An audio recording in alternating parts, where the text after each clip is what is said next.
오늘은 종교개혁 기념주일입니다.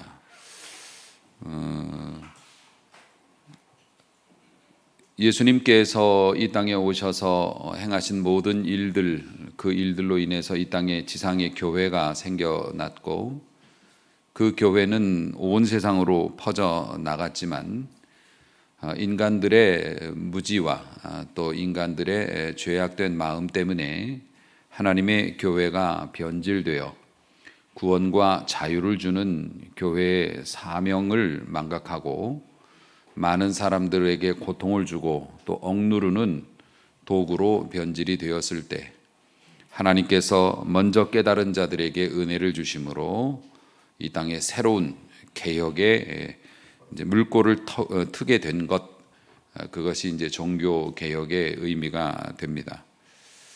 사도 바울은 복음의 비밀을 깨달았다고 했습니다. 그 복음의 비밀이 뭐냐면, 율법을 가진 유대인들이 규칙을 잘 지켜서 하나님의 나라에 가는 게 아니라 예수를 믿는 자는 다 천국에 갈 수 있다. 이게 사도 바울이 깨달은 복음의 비밀이었습니다. 그리고 이 복음의 비밀을 모든 사람들에게 전하는 것이 바울의 사명이다. 이렇게 이야기를 했죠.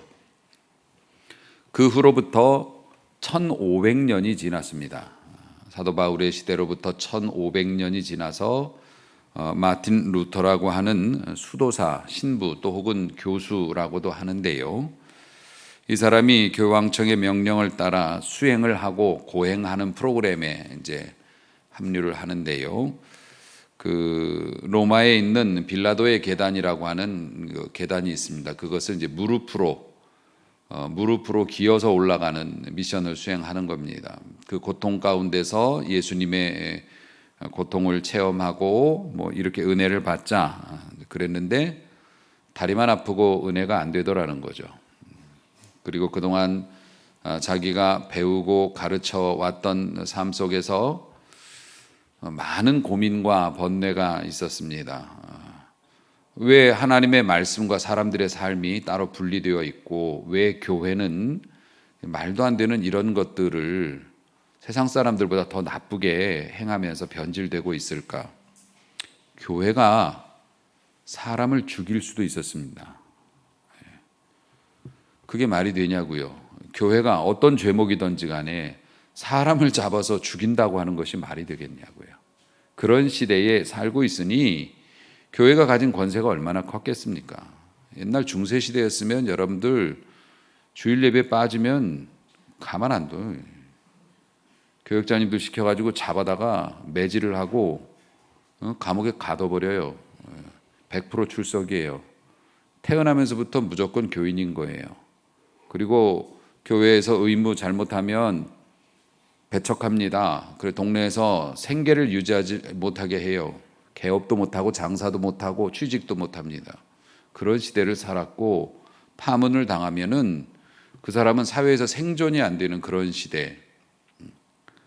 그 속에서 살아가면서 그것도 교역자로서 많은 고민이 있었는데 그 고행을 하면서 무릎만 깨지고 아픈데 은혜는 되지 않고 그러다가 깨달음이 왔죠.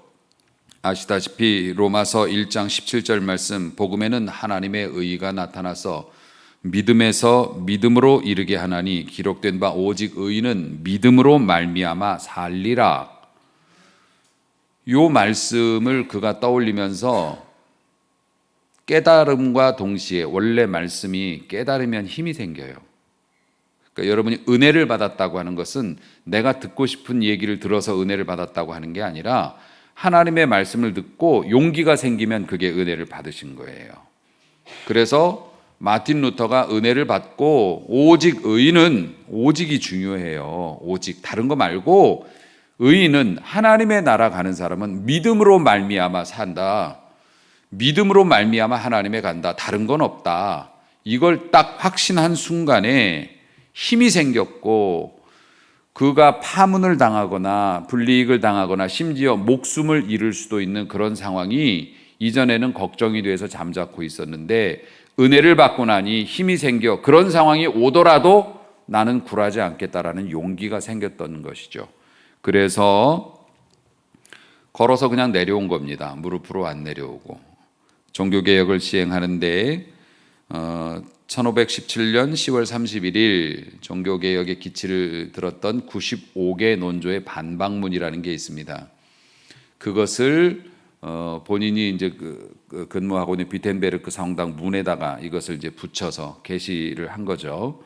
그렇게 이제 출발을 했습니다만은 그 95개 논조가 뭐였냐면은 일단은 교황을 중심으로 서유럽의 정치에 교회가 너무 깊게 관여를 했어요.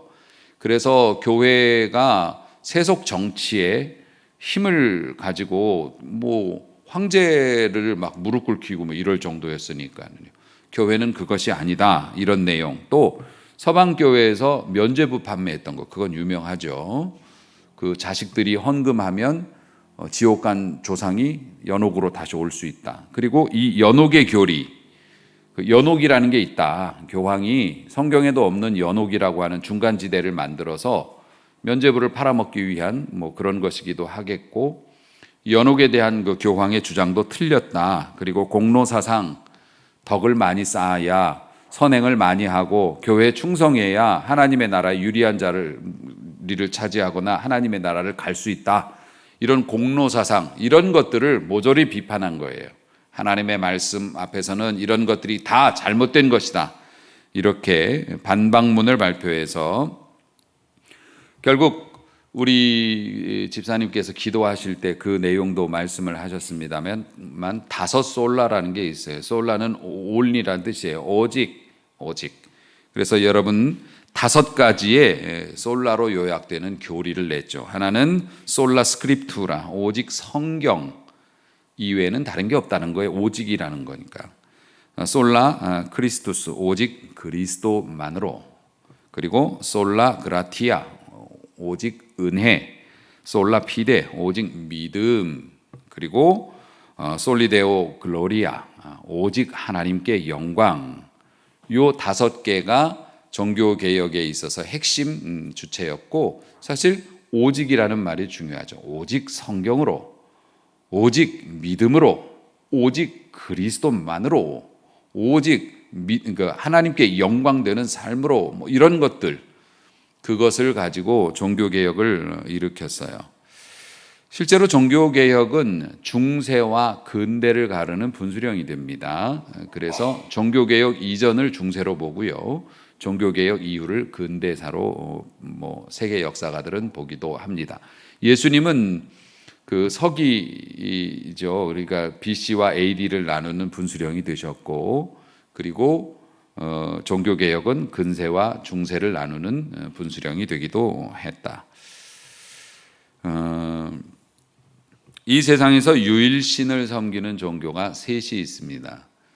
유일신을 섬기는 종교가 하나는 유대교, 하나는 이슬람교, 하나는 기독교, 이렇게 됩니다. 유대교는 이스라엘의 종교죠. 유대교에서 이제 교회도 파생이 돼 있지만 우리가 맨날 아는 뭐 바리새인들, 율법사들 뭐 이런 사람들, 지금 이제 유대인들 뭐 머리에 빵떡 같은 거 쓰고 댕기고 막 머리 귀 이렇게 따고 댕기고 요 사람들, 이스라엘 종교인데 모세 오경입니다. 창세기, 출애굽기, 레위기, 민수기, 신명기, 딱 요것만 이 사람들은 경전으로 인정합니다. 그것을 각색해서 탈무드라고 하는 것을 만들고요.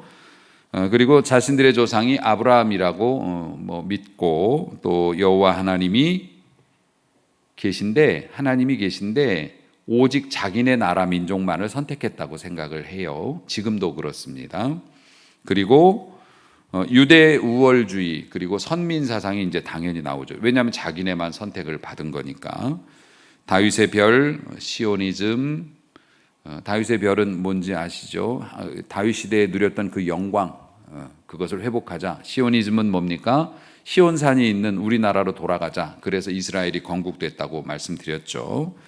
예루살렘 성전, 그 성전을 탈환하려고 해요. 지금 회교 사원이 있는 그 성전을, 알라크사 사원이죠, 그거를 탈환하려고 합니다. 십자군 전쟁 때부터 그걸 그렇게 애를 썼고, 지금도 항상 모든 분쟁에 도화선, 불씨는 그 사원에 대해서 이스라엘이 어떤 뭔가 조치를 취할 때마다 이 폭력 사건이 일어나고 그렇습니다.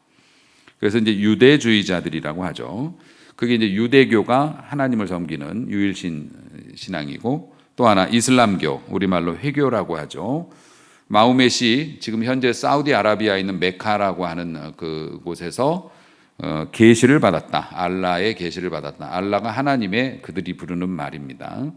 그 알라의 계시를 받아서 코란을 기록했죠. 그래서 우리가 뭐 유명히 알고 있죠. 한 손에는 코란, 한 손에는 칼. 그래서 이 사람들은 너희들이 코란을 믿지 않는다면 차라리 죽는 게 유리하다. 너희들한테는 영원한 삶으로 볼 때. 이게 코란을 믿지 않고 이 세상에서 삶을 오래 거듭할수록 너희들은 불리하다. 그러니까 안 믿으려면 차라리 죽어라. 이제 이렇게 돼서, 물론 지금 현대 이슬람에서는 그것이 아니라고, 잘못 해석된 거라고 이야기합니다. 사랑을 강조하고 선행을 강조하고 그렇게 자비로운 종교다. 하지만 그건 이제 그 사람들 얘기고요. 모든 나무는 열매로 그 나무를 알아볼 수 있죠. 그런 것처럼 이슬람교에 관련돼서는 극단주의, 폭력 성향, 지금도 마찬가지입니다만은 온갖 끔찍한 일들이 종교라고 하는 명분으로 벌어지고 있습니다. 그래서 어쨌든 이슬람이 믿는 알라는 유대교에서 말하는 여호와라는 이름의 변형이지만 이슬람과 유대교가 다 조상이 아브라함이라고 생각을 해요. 그래서 사실은 뭐 성경으로 다 올라가면 다 형제지간들이겠습니다만은 그 야곱과 에서의 후손의 뭐 대결이다 이렇게 얘기하는 사람도 있습니다. 그리고 이슬람이 예수님도 인정합니다. 선지자 중에 하나라고 인정하는데, 하지만 선지자 중에 제일 큰 선지자는 마우메시다. 그리고 그 뭐 토라, 그러니까 율법 모세오경보다도 더 신봉하는 게 그 마우메시 기록을 했던 경전인 코란, 이것을 신봉하죠. 그리고 세 번째로 유일신을 믿는 종교가 기독교입니다. 기독교는 천주교와 개신교를 합쳐서 기독교라고 부릅니다. 그런데 사실 말씀드렸다시피 개신교는 부패한 그 교황주의를 반대하고 루터, 칼빈 이런 종교 개혁자들이 교회를 이제 만드는 거죠. 또 따로 떨어져 나와서. 그래서 프로테스탄트 교회, 개혁 저항 교회라고 하고, 그래서 개혁 교회를 줄여서 개신교라고 하는 겁니다. 우리가. 근데 천주교는 유일신론을 주장하죠. 하나님을 주장하지만 실상은 구원의 길이 다른 종교에도 있다고 인정한 지 오래됐습니다. 그렇기 때문에 천주교는 종교다원주의를 인정해요. 우리가 흔히 말하는 산으로 올라가는데 이쪽 루트를 타고 올라갈 수도 있고 저쪽 루트를 타고 올라갈 수도 있고, 정상에 가면 알라나 하나님이나 뭐 여호와나 다 그분인데 지역에 따라서 다르게 믿는 것뿐이다. 이게 종교다원주의입니다. 천주교는 그것에 가깝습니다. 그렇기 때문에 엄격하게 말하면 유일신 신앙이라고 말할 수는 없습니다. 그렇기 때문에 사실 유일신 신앙은 개신교. 그런데 저 개인적으로 보면 제가 개신교 목사이기 때문이기도 하겠습니다만은 저는 개신교가 제일 맞다고 생각해요. 당연한 말씀이라고 생각할지 모르지만 사실 개신교를 사람들이 별로라고 생각하는 이유 중에 하나가 너무 자유롭다는 거예요. 아니, 신을 믿고 구원을 얻으려고 한다면 속세를 떠나서 머리를 빡빡 밀고 고기도 안 먹고 살생도 안 하면서 어디 가서 뭐 있든지 산에 들어가 있든지 최소한, 아니면은 알라를 위해서 하루에 5번씩 예배를 드리고 폭탄을 두르고 이걸 잡아 당길 정도의 뭐 담력이 있든지, 안 그렇습니까? 뭔가 그렇게 있어야 되는데 개신교는, 솔직히 천주교 목사님들, 신부님들은 결혼 안 하시잖아요. 예. 그 결혼 안 하시는 것을 그 신자들은 되게 존경하지 않습니까? 독신으로 사시면서 평생 헌신하신다고. 그런데 그걸 부러워하는 분들도 계시긴 해요. 저는 아닙니다. 저는 아닌데 법적으로 혼자 살았으면 좋겠다. 뭐 이제 그런 분들도 있긴 한데 그 천주교는 그렇게 독신서원이라도 하면서 그렇게 막 섬기고 그렇지 않습니까? 그런데 개신교는 목사가 되고 싶으면 아무나 목사가 될 수 있는 길이 막 열려 있어요. 지동시장에 가도 신학교 몇 개월 하면은 그냥 목사 한 수 준대요. 거기 신학원이 있어, 상가에. 예. 뭐 어디서 안수를 받았는지 모르는 목사님도 계시고 뭐 너무 쉽게 목회자가 되는 거예요. 그리고 교리도 교회를 안 나와도 술 담배를 해도 그러지 마세요. 그럴 뿐이지. 뭐 사실 그렇지 않습니까? 천주교처럼 그렇게 엄격하게 뭘 이렇게 불이익을 주는 것도 없고. 그러니까 개신교는 좀 신앙생활이 아닌 것 같아. 그런데 사랑하는 성도 여러분, 물론 우리가 그 개신교 교리가 가지고 있는 그 교리 시스템에 의해서 움직이기 때문에 무제한의 자유가 보장된 것 같지만 사실 신앙생활하기 가장 어려운 게 개신교예요. 알아서 자율적으로 이렇게 해야 되는 거고 우리가 무엇을 하든지 하나님의 영광이라고 하는 그 잣대를 가지고 우리의 삶을 재단하면서 스스로 살아가야 하는 것이기 때문에 성령의 도우심을 의지해서 여러분이 개인적으로 살아가시는 거기 때문에 사실 신앙의 엄격한 규범을 만들어 놓고 5번씩 절해, 시간 빼서 넌 기도해야 돼, 그런 거 하면 사람들이 그건 지키기가 쉽지 않습니까? 실제로는 어렵지만 그걸 지키면서 그 안에서 안주할 수 있잖아요. 그런데 우리 개신교는 다 뚫려 있는 거예요. 광야 같은 세상에 나가서 성령님과 하나님을 의지하고 말씀으로 너희들이 올바른 길을 찾아야 한다라고 놔주는 거기 때문에 얼핏 밖에서 봤을 때는 쉬워 보이지만 진짜로 믿기는 굉장히 어려운 것이 개신교 신앙이라고 하는 것이고, 그리고 어떤 이름으로도 어떤 이유로도 우리가 하나님의 성품을 배워서 알고 있지만 교회나 종교가 인간을 억압해서는 안 돼요. 왜냐하면 인간은, 재채기 좀 그만하시면 안 돼요? 이제 큰 시험 든다 이러면은, 근데 이제 시험 안 들 거라고 생각하기 때문에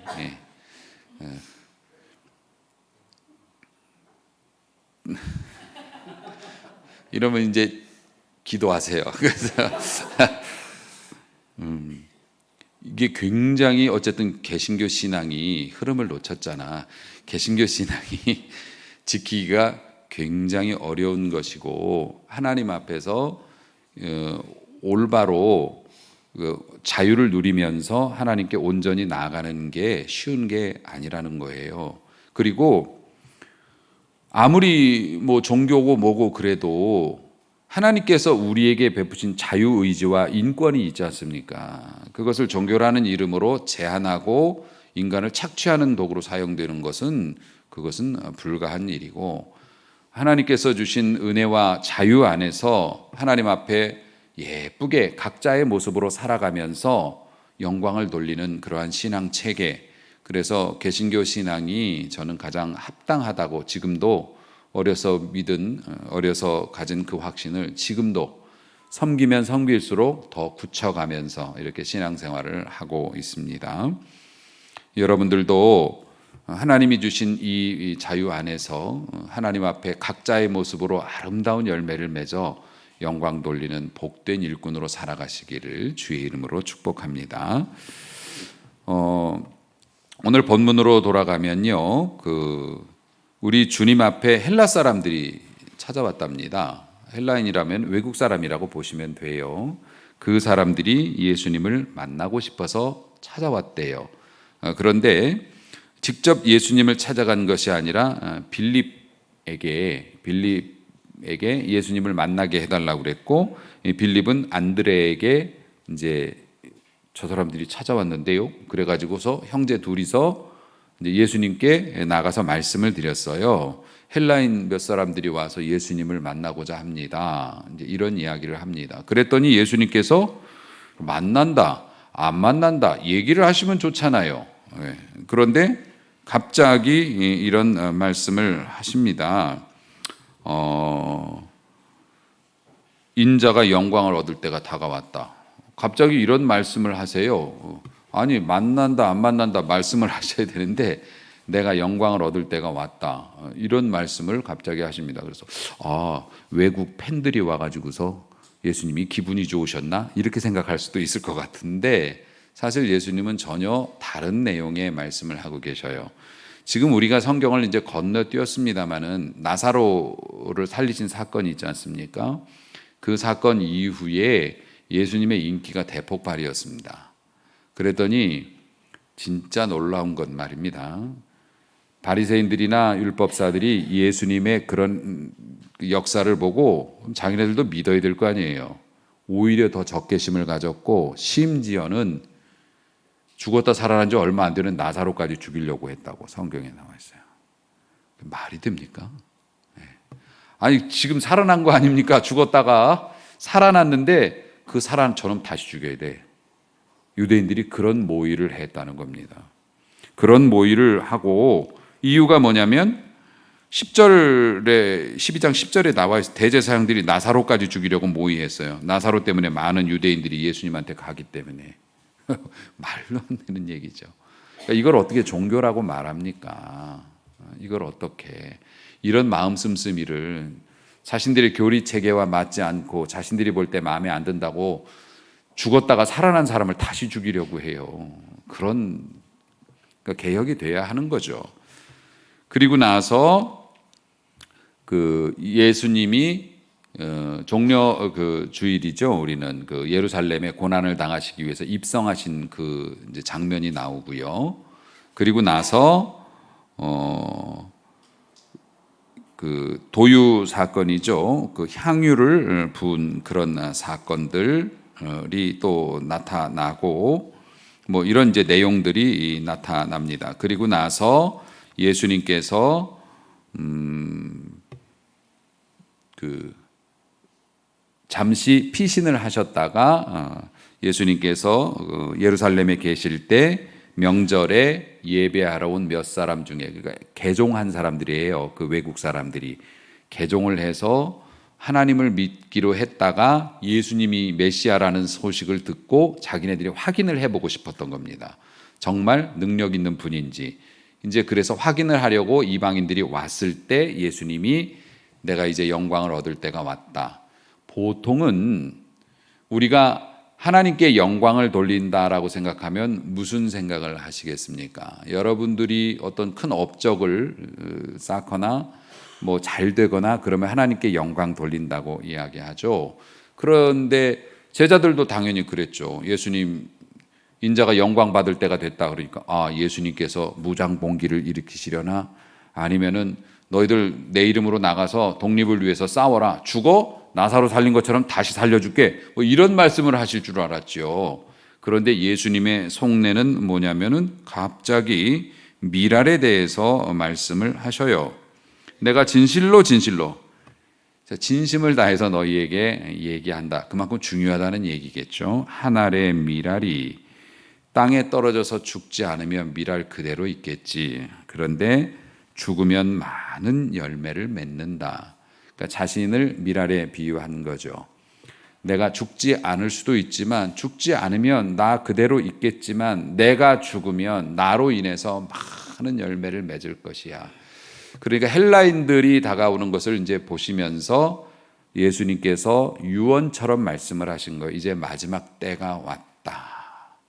저들까지 나를 찾아왔다면 종교 지도자들이 이제 임계선을 넘은 거죠.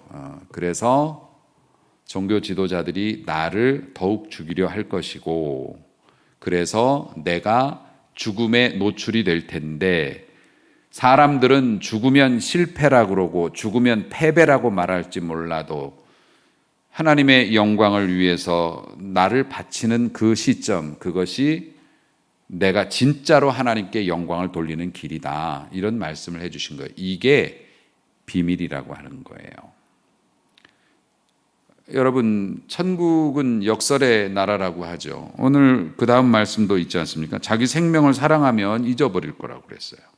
그리고 이 세상에서 자기 생명을 미워하는 자는 영생하도록 보존된다. 이게 역설의 은혜입니다. 하나님 앞에서 살아가는 사람들, 하나님을 따르는 사람들, 이 세상은 죄악의 세상이기 때문에 이 세상에서는 자기 좀 더 살아보려고 하나님의 뜻을 거스리는 자는 오히려 더 망하는 길이 되고, 자기가 망할 것 같이 보여도 하나님의 뜻을 따라가는 자는 영원토록 축복을 받을 것이다. 이게 역설의 은혜지 않습니까? 그러니까 예수님도 영광을 받을 때가 됐다. 세상적인 논리로 보면, 정설로 보면 뭡니까? 뭔가 큰 대박이 나셨나 보다, 이렇게 생각하지만 예수님은 역설적으로 내가 비참하게 죽게 될 것이야. 그런데 그것이 결론적으로 보면 영광이야. 이런 말씀을 해주셨단 말이죠. 이게 별거 아닌 것 같지만 비밀이라는 거예요. 이 비밀이라는 게 뭐냐면은, 이것을 우리가 논리적으로, 이순신 장군도 그런 말씀하셨잖아요. 살려고 하는 자는 죽을 것이요. 그런데 그 역설의 논리가 논리적으로는 좋은 얘기지, 맞아, 맞는 얘기야. 우리가 이 머리로는 그렇지 않습니까? 그런데 이게 심장으로 내려오기가 어렵다는 겁니다. 심장으로 내려오면 이 팔다리가 움직여지죠. 하나님의 말씀을 머리로 듣고 귀로 듣는 건 쉽다고요. 그거는 예수 안 믿는 사람도, 야, 목사님 참 좋은 말씀 주신다, 참 좋은 말이네. 그런데 그대로 따라가지는 않습니다. 따라가지는 못해요. 마틴 루터를 비롯한 수많은 성경을 연구한 학자들도 큰 깨달음들을 얻었을 겁니다. 그런데 이게 심장으로 내려가질 못해요. 그게 하나님의 나라의 비밀을 얻는 자가 이 말씀이, 깨달음이 심장으로 내려갈 수 있는 겁니다. 그것이 구원을 얻음과 못 얻음의 경계선입니다. 이 머리로 들은 이 지식이 심장으로 가서 내 인생을 움직일 만한 역동적인 에너지로 변화되는 것은 구원의 은혜를 받은 사람, 허락된 사람만 이게 열리는 거예요. 통과가 되는 거예요. 그게 열리게 된 게 우리의 공로나 수행이나 희생으로 되는 것이 아니라 오직 하나님의 은혜, 그리고 그 은혜를 믿는 믿음. 아멘. 그게 종교개혁의 원리이고 예수님의 삶의 원리이고요, 하나님의 나라의 원리라고 하는 것입니다. 그리고 나서 우리 주님께서 이렇게 말씀하십니다. 사람이 나를 섬기려면 나를 따르라. 내가 있는 곳에 나를 섬기는 자도 거기에 있을 것이다. 이런 말씀을 하셔요. 그러니까 하나님을 잘 섬기고 여러분이 신앙생활을 잘하기 원하신다면, 주님을 따르기를 원하신다면 주님이 계신 곳에 여러분도 있어야 되는 거 아닙니까? 그렇죠? 그러면 지금 이 세상에 주님이 어디에 계실 것 같으세요? 물론 하나님은 편만 하시니까 여기도 계시고 저기도 계시고 다 계시겠죠. 가령 이 예배를 폐하고, 이제 보통 오늘은 이제 5번째 주일이지만 교회 이렇게 여러 가지 이제 일들, 봉사의 일들이 있지 않습니까? 예수님께서 우리 교회에 딱 들어오시면 어디로 먼저 가실 것 같으세요? 평소 예수님 성품으로 봐서 하면서 올라오셔서 이 앞에 앉아 계실 거예요? 우리 예수님은 그러실 것 같지 않으세요? 일단 화장실부터 가시겠지. 그리고 식당에서 뭐 하나 들여다보시겠죠. 성가대 연습하는 거 가서 이렇게 보시겠죠. 그러니까 뭡니까? 예수님은 항상 낮은 곳부터 살펴보신다고요. 우리 예수님 성품이 그러셨습니다. 어디를 가도 고관대작 유명 인사들을 만나서 교제하기를 원치 않으셨고, 제일 가난하고 불쌍하고 미친 사람, 귀신 들린 사람, 이런 사람들과 접촉하셨습니다. 여러분이 예수님을 따른다면 나 있는 곳에 너희도 있을 것이다. 두 가지의 그 의미가 있어요. 하나는 이 세상에서는 예수님이 가실 만한 곳, 계실 만한 곳에 우리도 가 있어야 된다는 뜻이 되고, 그러니까 낮은 곳을 찾아다니는 사람들이 돼야 하는 것이고, 그리고 나중에 나 있는 곳, 지금 예수님 어디 계십니까? 천국 하나님 보좌 우편에 계시죠. 나 있는 곳에 너희도 있을 것이다. 나를 따르는 자들은 그 나라에 갈 수 있는 것이고, 그렇기 때문에 진정으로 주님을 사랑하는 사람이라면, 주님의 제자라면, 주님을 섬기는 사람이라면, 예수님이라면 어떻게 하셨을까? 예수님은 지금 어떤 것을 선택하실까를 잘 고민을 해 보는 거죠. 그리고 그 선택을 하는 사람이 주님 계신 곳에 함께 있는 사람이고 함께 있을 사람이 된다. 아멘. 아멘.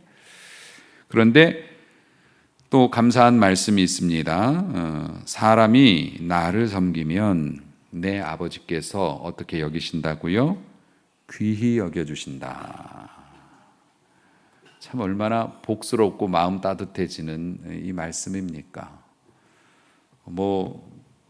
하나님께서 우리를 귀하게 여겨주신대요. 이쁘고 귀하게 여겨주신대요. 얼마나 감사한 일입니까? 우리가 어떤 모양이든지 어떤 모습이든지 어떤 위치에 있든지 간에 귀하게 여겨주신답니다.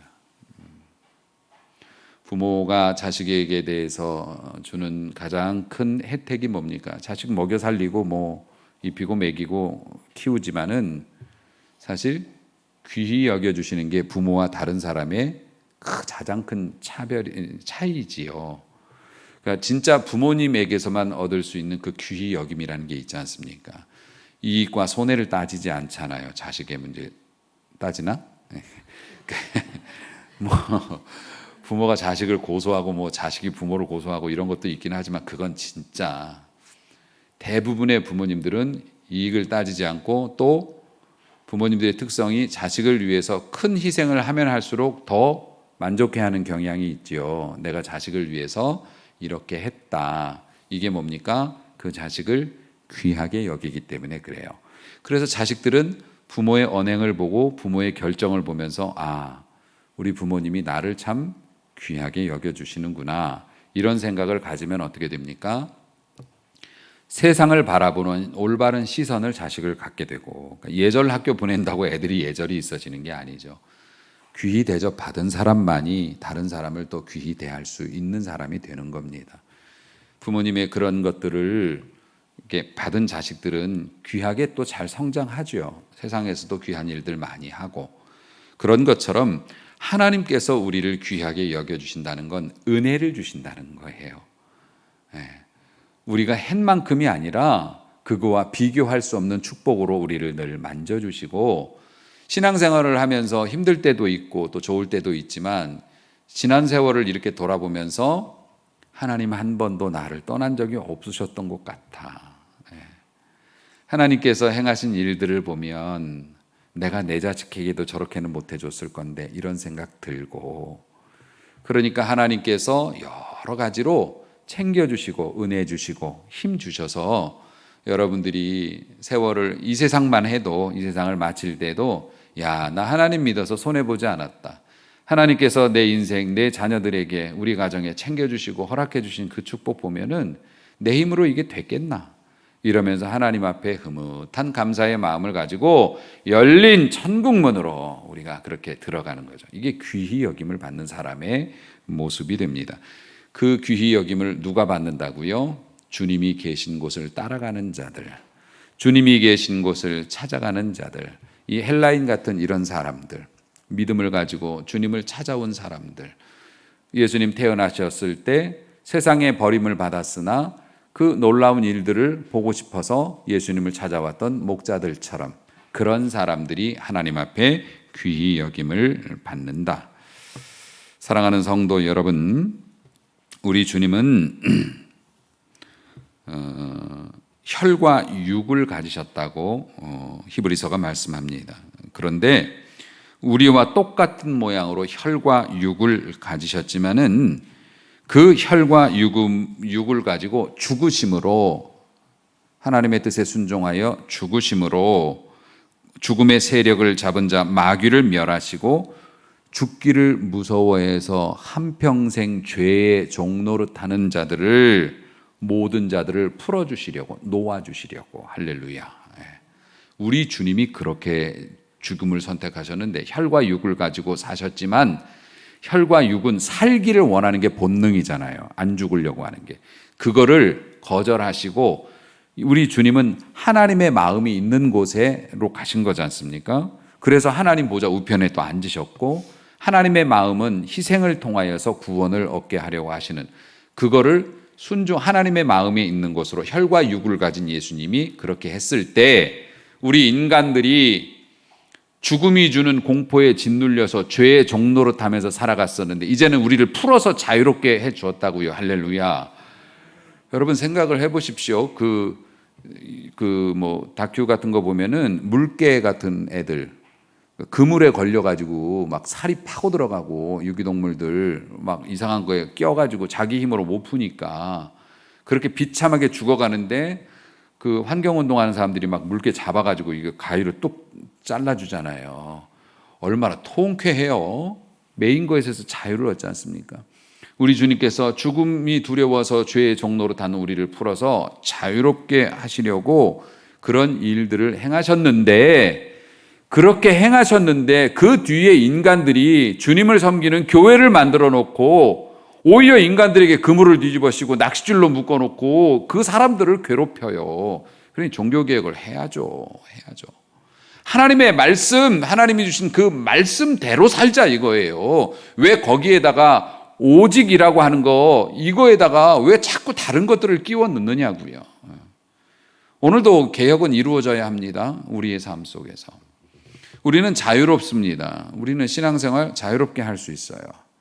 그러니까 여러분에게 주신 그 자유를 통해서 여러분의 삶을 개혁하시길 주의 이름으로 축복합니다. 우리 주님이라면 어떻게 하셨을까를 생각하면서 여러분의 삶에서 용기를 내세요. 그리고 결단의 기도를 하세요. 주님의 뜻을 더 완전하게 따르는 내가 되기를 원한다고. 그러면 눈에 보이고요. 우리 힘으로 어쩔 수 없었던 것들을 성령께서 그 가위로 뚝 끊어내 주신다고요. 그럴 때 진정한 자유를 누리고 그 자유를 누리는 모습을 통해 하나님이 영광을 받으시고 그 영광 받으시면 세상 사람들이 곤고한 사람들이 다 또 우리를 찾아옵니다. 우리에게 다가오게 돼 있고요. 그리고 물질을 가진 사람도 그런 사람들에게 다가오게 돼 있습니다. 사랑하는 성도 여러분, 세상의 것들을 쫓아다니면서 비결과 비법을 배우려고 하지 마시고요. I am 신뢰예요. 이런 사람들 따라다니지 마시고 왜 그런 사람들한테 혹 해가지고 돈 갖다 바치고 그러냐고요. 진짜 우리 주님을 신뢰하셔야 합니다. 주님을 신뢰하시고 오랫동안 우리를 그렇게 위해서 이 세상의 역사를 이끌어 오신 그 주님을 여러분이 다시 한번 똑바로 바라보시고 주님 있는 곳에 나도 있기 원합니다. 그러기 위해서 내 삶을 개혁하기를 원합니다. 이런 기도가 종교개혁주의를 맞이해서 있었으면 참 좋겠습니다. 사랑하는 성도 여러분, 오직 하나님의 말씀만을 따르시기를 축복합니다. 오직 그리스도 주님만을 따르시기를 축복합니다. 오직 하나님의 은혜만이 우리의 삶의 전부입니다라고 고백하시기를 축복합니다. 오직 믿음으로 살기 원합니다. 고백하시기를 축복합니다. 모든 것을 다하여서 오직 하나님께 영광되는 삶을 위해서 그런 인생을 내가 살아보기를 원합니다. 기도하는 여러분 되시기를 축복합니다.